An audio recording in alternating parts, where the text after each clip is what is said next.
সকাল। হিমা, ভোরের হালু ফুটে গেছে।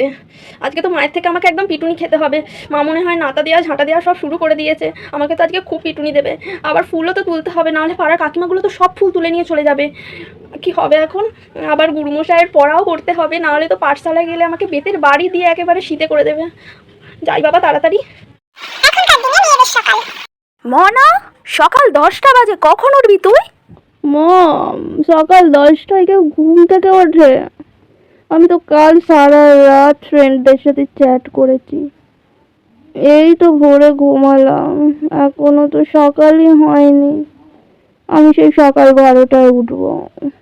ঘুমাতে দাও তো আমাকে। হে ভগবান, তুলে নাও আমাকে। 12টাকে সকাল বলে? এই মেয়ে শ্বশুর বাড়ি গিয়ে কি করবে কে জানে।